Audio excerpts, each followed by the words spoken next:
Welcome to the Schools of Excellence podcast, where we transform everyday leadership struggles into powerful legacies that impact generations. I'm your host, Chani Wilshansky, a 20-year veteran of school leadership who has helped hundreds of school leaders achieve what many thought was impossible through our signature programs, School Leadership HQ and Enrollment Engine. With our battle-tested frameworks and blueprints, leaders have achieved 90% parent retention, 50% less staff turnover, 15% improved profit margins, and increased enrollment by 25%. My mission is simple: to revolutionize school leadership by elevating the skills, the habits, and mindset of passionate leaders ready to create lasting change. Join me as we build your legacy of excellence, one transformative conversation at a time.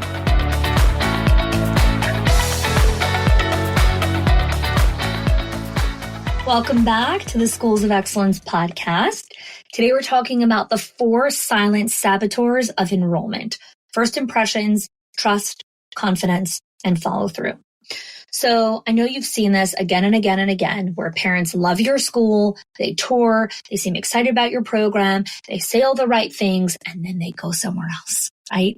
And so today we're decoding the silent signs that you're sending your families that's making them go enroll in other schools. And I'm going to walk you through how to fix them. So first silent saboteur, the first sign is the first impression gap. The first impression gap happens way earlier than you think. So when parents finally reach out to your school, the decision-making process actually started way long before they actually even reached out. In fact, research shows that parents make their initial judgment about your school within the first 3 minutes of interaction with your school.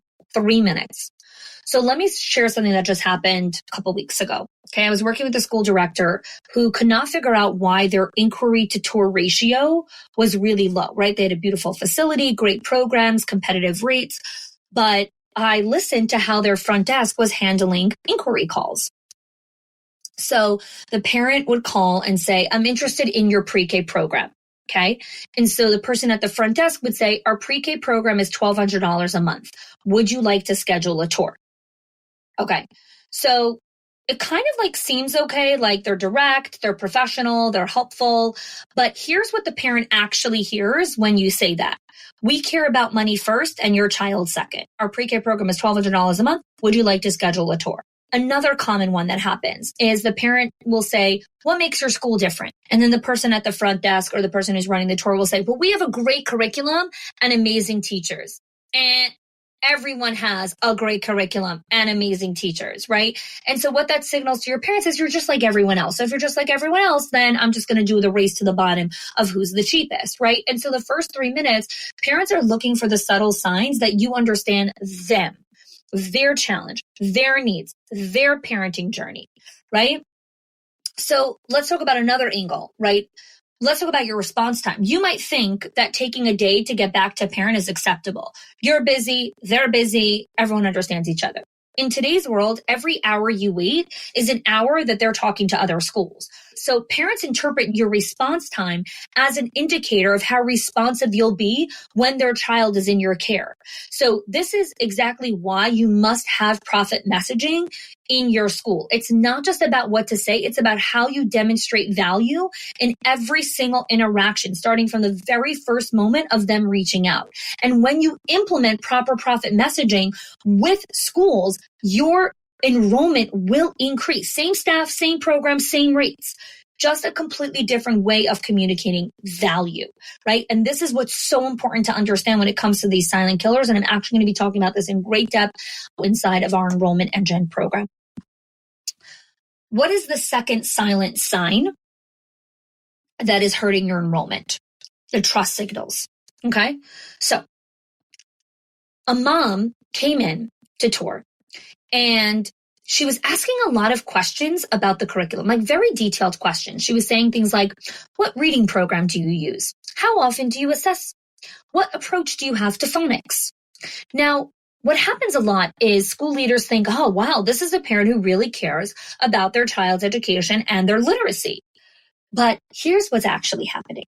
Okay. This mom is actually trying to determine if her child, who was actually struggling with reading in a different school, would get the support he needed. But she never actually said it. right? Because she's not going to want to label her child or admit her concerns. So she just peppers you with all of these questions.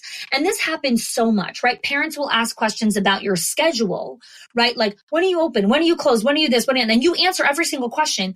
But when a parent is asking a lot of questions about schedule, what they're actually worried about is juggling work demands. When they ask you about your rates and asking about pricing, what they're really asking is, are you worth the sacrifice that I will have to make to get my child here every single day? Right? When they ask about your teacher retention, what they're really asking is, will my child be emotionally secure here? Okay? And let's talk about the biggest hidden message, right? And this is like, oh my gosh. Well, think about it. In the 20 years, okay, in the 2 decades that I have been working with schools, never have I ever met a parent who actually meant that they would think about it. They're not thinking about it. What they're really saying is, I have a concern that I'm not comfortable sharing with you in this moment. I didn't hear what I needed to hear yet. I'm comparing other schools and I don't know how to evaluate or discern which one is the best for my child. They're not going to think about it. They're actually thinking a lot of other things.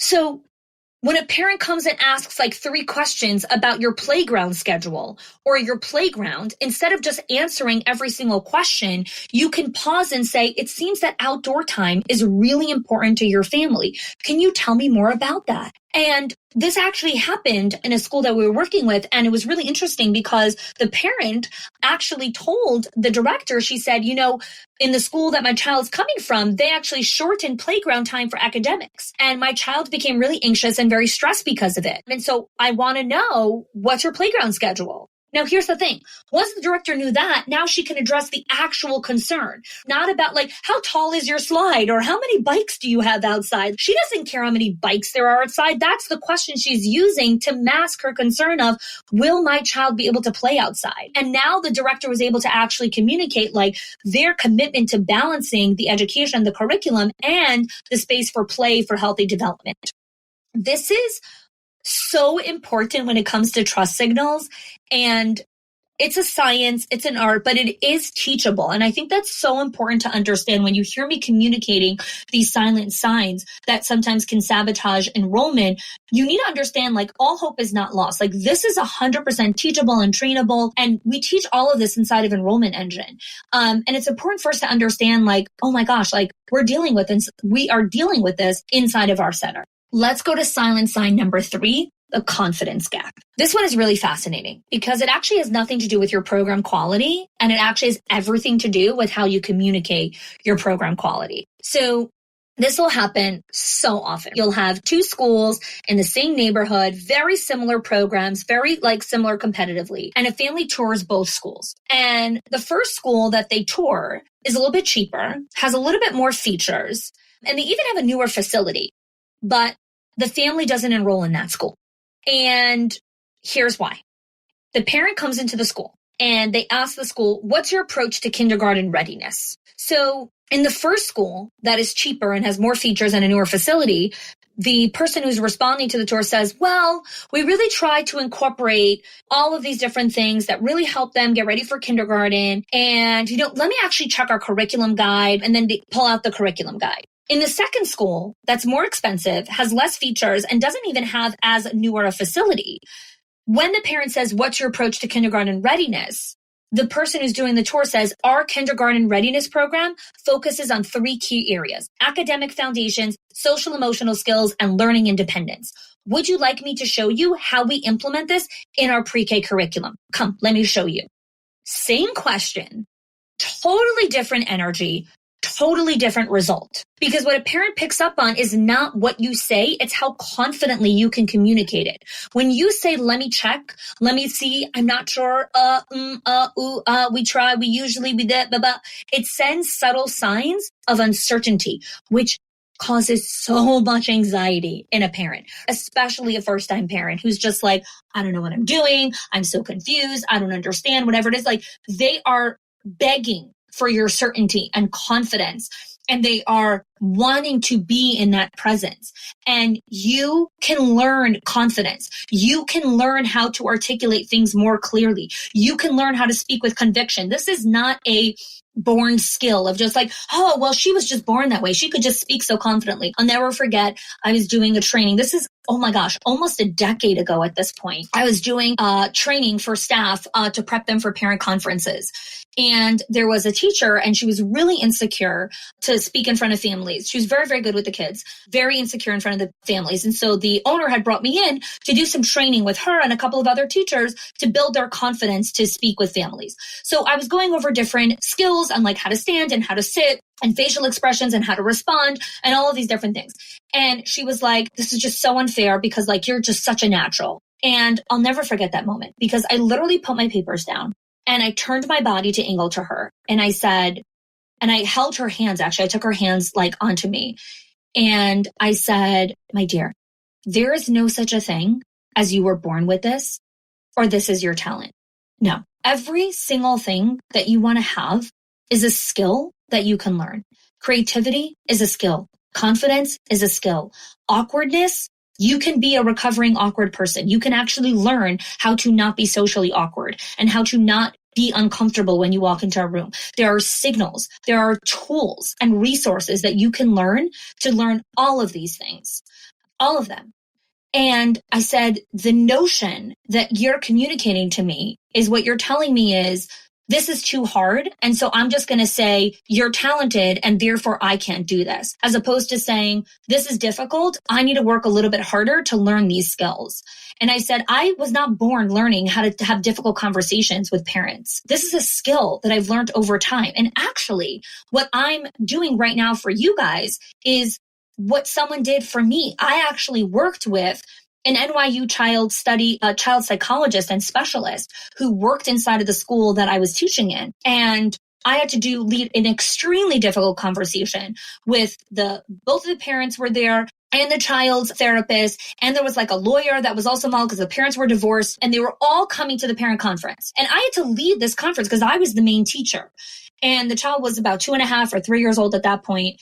And I had Dana, who was the child psychologist, train me on how to lead this conference. And for those of you that know me, you've heard me say this story so many times before. She literally sat me in front of a full-length mirror and had me practice every single word that I wanted to say at that conference. And during my practice sessions and role-playing, she stopped me and said, look at your eyebrows. Look at your mouth. Look at the way you tilted your head. Look at how you just folded your arms. Look at how you just folded your legs. Look at how you just shifted your body language. You got uncomfortable and awkward, so your body signaled that. Let's try that again. Try that again.